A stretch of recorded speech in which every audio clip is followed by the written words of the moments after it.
आजमगढ़ जिले के कलेक्ट्रेट स्थित रिक्शा स्टैंड पर तहसील मेहनगर के मंगरावा रायपुर के ग्रामीणों ने चकबंदी विभाग आजमगढ़ के खिलाफ गंभीर आरोप लगाते हुए 3 दिवसीय धरने का ऐलान किया है। ग्रामीणों ने चकबंदी प्रक्रिया में हुई अनियमितताओं और भ्रष्टाचार को उजागर करते हुए मांग की है कि इन मुद्दों की गंभीरता से जांच की जाए और दोषियों के खिलाफ सख्त कार्रवाई की जाए। ग्रामीणों का आरोप है कि ऊसर, पोखरी, भीटा, कब्रिस्तान, बंजर आदि खातों की आराजी पर गलत तरीके से काश्तकारों द्वारा आदेशों की अमल बरामद और फर्जी नामांकन कराया गया है। ग्रामीणों ने बताया कि तमाम आराजी पर फर्जी अमल दरामद और कूट रचित ढंग से नामांकन किया गया है। चकबंदी अधिकारी द्वारा खारिज किए गए आदेशों के बावजूद कुछ लोगों की अपील में निरस्त होने के बाद भी गलत तरीके से मालियत काश्तकारों को दी गई है और अवैध कब्जा किया गया है। ग्रामीणों ने सनसनीखेज आरोप लगाते हुए कहा कि पूंजीपतियों और धनवान लोगों के गांठों की अधिक मालियत लगाई गई है, जबकि छोटे काश्तकारों और गरीब खेतिहर मजदूरों के खेतों की मालियत कम लगाई गई है। चकबंदी प्रक्रिया का दुरुपयोग करके धनवान लोगों को लाभ पहुंचाने के लिए उनके गांठों को चकबंदी से पृथक कर दिया गया और गरीब काश्तकारों को छोटे छोटे चकों में बांटकर परेशान किया गया है। ग्रामीणों ने कहा कि लेखपाल द्वारा गलत जानकारी देकर तथ्यों को छुपाया गया है, लोगों से धन उगाही की गई है, चकों को पुनः दुरुस्त करने के नाम पर भी धन उगाही की गई है। पैमाइश पर कब्जा परिवर्तन की कार्रवाई में मनमानी ढंग से पैमाइश हो रही है, जिससे गरीब जनता परेशान है। लोगों ने बताया कि इसी मामले में एक लेखपाल की गिरफ्तारी भी हो चुकी है। उसके बावजूद अधिकारियों द्वारा ग्राम में अभिलेखों की जांच नहीं की गई है और मनमाने ढंग से कार्य किया जा रहा है। जी, मैं मोहम्मद अफजल मंगरावा रायपुर का निवासी हूँ और चकबंदी से काफ़ी ही परेशान हम सारे मंगरावा रायपुर के वासी आज यहाँ एकत्रित हुए धरना देने के लिए। इससे पहले भी हम लोग डीएम साहब को एक एप्लीकेशन दिए थे और आयुक्त जी को भी एप्लीकेशन श्रीमान महोदय को भेजा गया है। उस पर कोई कार्रवाई नहीं हुई।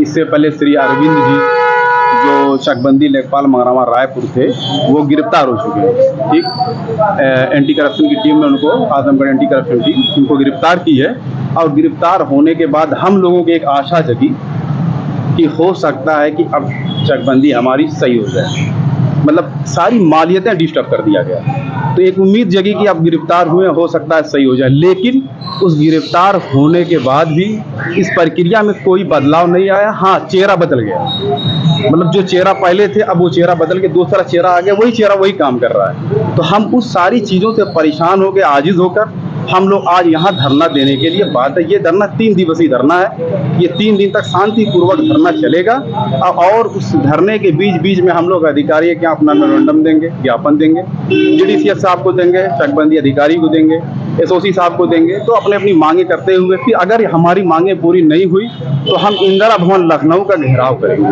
धांधली ये हुई है कि मालियत जैसे मान लीजिए कि सर मेरी मालियत 30 पैसे थी और मेरे ही बाजू में चक है उसकी मालियत 80 पैसे कैसे हो गई। मतलब मालियत अगर ऐसे लगाया जाए कि पैसे के अनुसार लगाया जाए तो कोई बात नहीं, पैसे के अनुसार आप लगाइए। और यहाँ तक कि 2 नहर, एक माइनर मंगरावा रायपुर माइनर है जो 2 किलोमीटर की है और एक नहर जो है 1 किलोमीटर 700 मीटर की है।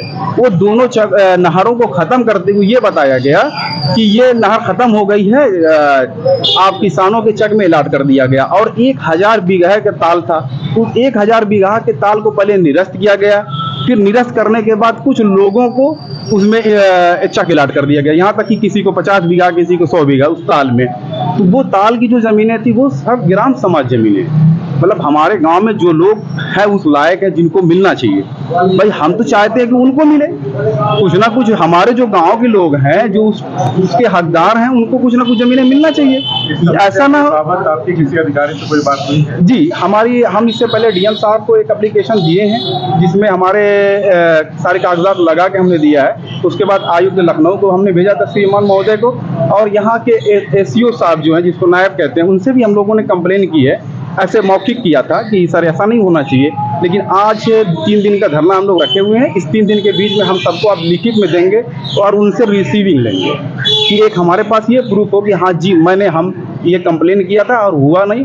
हम ग्रामवासी ज़रूरत पड़ने पर हाई कोर्ट भी जा सकते हैं। देखिए, समस्या तो ये है कि इसमें पूंजीपतियों का जो है पूरा खेल, पूंजीपति और अधिकारी मिल करके पूरे जो निचला तबका है, जो गरीब तबका है, वो इतना पीड़ित हो चुका है जिसका 4 बीघा खेत उसको 10 बीघा मालियत के हिसाब से उसको 10 बीघा लगा करके और 4 बीघा जो है कि पूंजीपति लेकर के बैठ गया।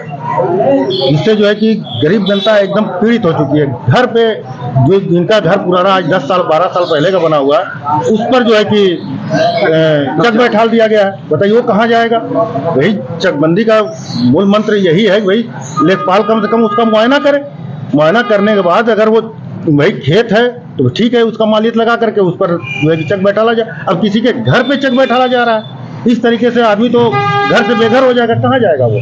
फिर आपस में ये लड़ा करके हम लोगों को, गांव के लोगों को, इसमें चंद पूंजीपति और अधिकारी, भ्रष्ट अधिकारी जो है मिल करके ये खेल पूरा कर रहे हैं, जिससे कि जो है गरीब जनता एकदम पीड़ित हो चुकी है। आज पीड़ित होने के बाद ही यहाँ पर हम लोग आए। ऐसी बात भी कही जा रही है कि शासन की तरफ से कुछ लोग आप लोगों के साथ हैं और कह रहे हैं कि वहाँ पे एप्लीकेशन वगैरह दे करके भिजवाई ऊपर लोग हैं। तो जब ऐसी बात है तो वो अपने अधिकारियों को तलब क्यों नहीं करते, उन पर रोक क्यों नहीं लगाते? नहीं, रोक लगाने का मतलब ये है कि वो कहा गया है, हम लोग तो एप्लीकेशन दिए और एप्लीकेशन का ये हाल रहा कि हम जब चकबंदी आयुक्त को एप्लीकेशन दिए, वहाँ से आई टीम आई जांच के लिए, और यहाँ के पूंजीपति इतने धनाने लोग जो हैं, पैसे वाले जो लोग हैं, वो उनको चाहे जैसे भी, तो दुनिया जान रही है कि कैसे खेल चलता है, तो मतलब एकदम की मतलब सही चल रहा है, एकदम क्लीन चकबंदी चल रही है। रिपोर्ट लगा करके भेज दिया गया। किसी को आप लोगों ने ज्ञापन सौंपा है? जी, ज्ञापन सौंपा गया, डीएम को ज्ञापन दिया गया, डीएम साहब को।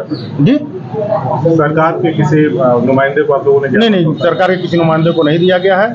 हम लोग जो है कि अपनी नुमाइंदगी खुद कर रहे हैं। एक लावारिस बच्चे के तरीके से हम लोग आज यहाँ पर है, लावारिसी ही है। अभी आप लोग मीडिया जो है हम लोगों का साथ दे, हम यही चाहते हैं। जनता जनप्रतिनिधि हैं आपके क्षेत्र के, क्या आपने उन लोगों से संपर्क किया जो विधायक हैं, सांसद हैं? आप लोगों ने उनको अपनी समस्याएं बताई?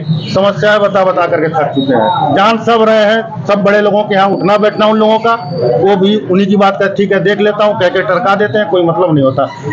दौड़ते हम लोग थक चुके हैं, थक हार करके आज इस नतीजे पर पहुंचे कि आज हम यहाँ पे धरने पे बैठे हुए हैं। अगर 3 दिन का आप ये 3 दिवसीय धरना कर रहे हैं, अगर आप लोगों की बातें नहीं बनती है प्रशासनिक स्तर पर, तो क्या सरकार के समक्ष भी आप लोग जाएंगे? बिल्कुल सरकार के समक्ष जाएंगे। हम लोग जो है माननीय मुख्यमंत्री के यहाँ भी जाएंगे, अपना ज्ञापन देंगे, उनसे बात करने की कोशिश की जाएगी।